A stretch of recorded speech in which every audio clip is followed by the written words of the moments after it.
Halo semua, salam sejahtera Malaysia. Saudara-saudara yang amat dihormati, tuan-tuan dan puan yang amat dihormati.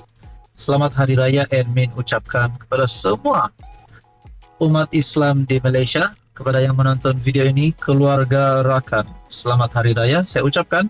Yang penting, kita ataupun semua yang menyambut sambutan Hari Raya ini dalam keadaan yang selamat dan bergembira. Nah, saudara-saudara, di sebalik keriangan menyambut Hari Raya ini, rupanya tidak dapat dinafikan bahwa bekas Presiden muda ataupun ahli Parlimen Muar, Syed Saddiq Syed Abdul Rahman, yang kita tahu beliau dijatuhi ataupun kita juga tahu Syed Saddiq dihukum penjara 7 tahun, denda RM 10 juta, dan juga 2 kali sebatan. Nah, ini ada satu pengakuan daripada Syed Saddiq yang terbaru, yaitu pada 9 April, di bulan yang penuh dengan keriangan umat Islam menyambut raya. Tapi ini pula satu kejutan yang berlaku, bahkan ini adalah kenyataan daripada Syed Saddiq sendiri. Kehadapan sahabatku Hana, ini bukan tentang kita. Anggota Parlimen Muar, Syed Saddiq Syed Abdul Rahman, mempertahankan kritikannya terhadap DAP yang melukakan perasaan sahabatnya Hana Hio daripada parti itu. Menulis di Facebook hampir 24 jam selepas keluhan Hio, Syed Saddiq menegaskan, kenyataan dan pendiriannya itu bukan bersifat pribadi. Kehadapan sahabatku Hana Hio, perkara ini bukan tentang saya, bukan tentang persahabatan kita. Ia tentang masa depan Malaysia, kata pengasas dan bekas Presiden Ikatan Demokratik Malaysia muda itu. Nah, sebelum kita teruskan, menurut Syed Saddiq, ia tentang masa depan Malaysia. Dan ini sudah pasti menggemparkan kepimpinan politik, pertamanya Anwar Ibrahim sebagai Perdana Menteri. Yo dalam wawancara dengan Malaysia Kini mengakui kritikan pedas daripada bekas sekutu seperti Syed Saddiq amat menyakitkan. Saya rapat dengan Syed Saddiq dan faham anak muda ini percaya dengan Malaysia sebagai negara pelbagai kaum. Anda perlu berikan kredit kepadanya untuk itu. Saya tak tahu apa yang perlu dikatakan sebab saya tidak ulas perkara ini secara terbuka. Tetapi, ya, pastinya ada rasa terluka, katanya. Menteri Belia dan Sukan itu berkata demikian. Apabila ditanya perasaannya, apabila bekas Mahathir Mohamad mempersoalkan kesetiaan orang bukan Melayu, serta tindakan Syed Saddiq menggelar DAP lapdog kepada Presiden UMNO Ahmad Zahid Hamidi. Lapdog dalam bahasa Inggris bermaksud anjing manja yang dibelah. Bagaimanapun, ia juga mempunyai maksud seseorang yang berada di bawah pengaruh orang lain. Sementara itu, Syed Saddiq hari ini menegaskan dia menghormati pandangan Yo.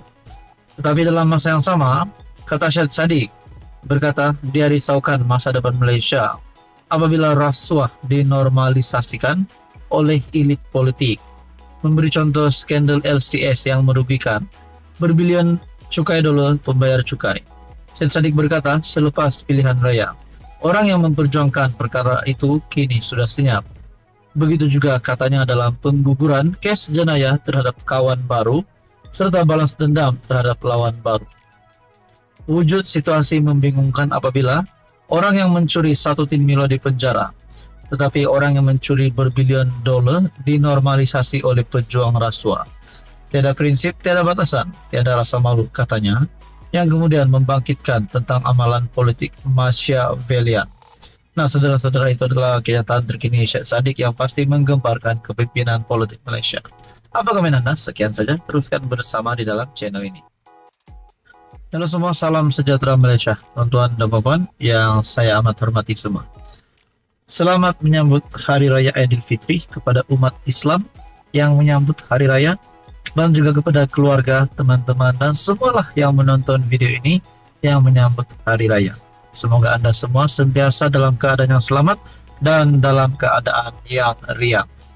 Nah, saudara-saudara, Baru-baru ini kita dikejutkan di mana pemimpin UMNO dan DAP yang menghadap yang di Pertuan Agong 17 Sultan Ibrahim.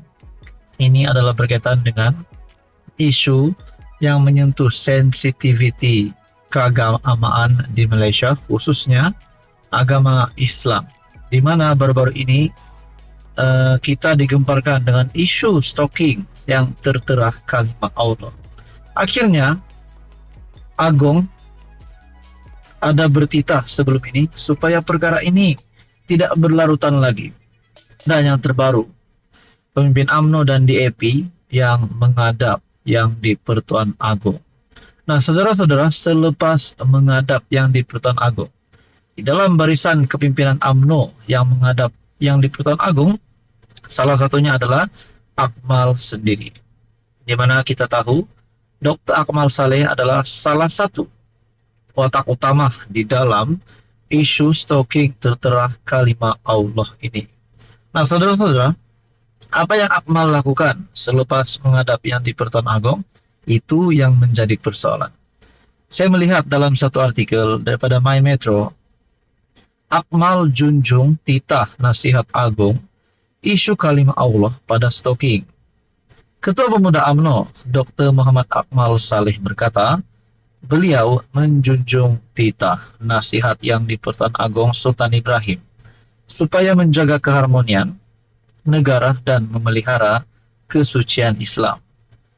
Beliau berkata, yang di Pertuan Agong turut menasihatkan supaya polemik yang berlaku dapat diredakan. Saya menjunjung titah di atas nasihat Kebawah-Duli Yang Maha Mulia yang di Pertuan Agong untuk menjaga keharmonian negara dan memelihara kesucian agama Islam agar polemik yang berlaku dapat diredakan, katanya dalam hantaran Facebook. Terdahulu, hantaran rasmi Sultan Ibrahim Sultan Iskandar, Baginda menerima menghadap kepimpinan UMNO dan DAP di Istana Negara. Nah, saudara-saudara, menurut Akmal Saleh, saya menjunjung titah di atas nasihat Kebawah-Duli Yang Maha Mulia yang di Pertuan Agong untuk menjaga keharmonian negara dan memelihara kesucian agama Islam agar polemik yang berlaku dapat diredakan. Persoalannya, adakah kita tidak akan lagi melihat di media sosial ataupun di mana-mana? Adakah kita tidak akan lagi nampak melihat Akmal Saleh seperti sebelum ini, yaitu berusaha untuk memboikot dan memboikot, bahkan sehingga ada kecaman yang diterima oleh Akmal Saleh untuk menghentikan perkara ini. Bukan saja itu, sehingga ada juga persoalan, adakah Akmal Saleh akan ditangkap, akan dipecat daripada UMNO. Dan pada akhirnya, selepas menghadap yang di Pertuan Agong, ini adalah komen daripada Dr. Akmal Saleh sendiri. Saya menjunjung titah atas nasihat Kebawah-Duli Yang Maha Mulia yang di Pertuan Agong. Pemimpin yang hadir pada sesi itu ialah Timbalan Presiden UMNO, Datuk Seri Muhammad Hassan, Pengerusi UMNO Melaka Datuk Seri A.B. Raf Yusof, Timbalan Setiausaha Agung DAP Liu Chin Tong, dan Dr. Akmal. Dr. Akmal turut mendoakan semoga yang di Pertuan Agong dikurniakan kekuatan dan kesehatan serta terus kekal bersemayam di singgasana dan dapat menerima dan dapat memerintah negara dengan penuh kedaulatan dan kebesaran. Nah, saudara-saudara, apa komentar Anda berkaitan dengan isu ini? Sekian saja, teruskan bersama di dalam channel ini.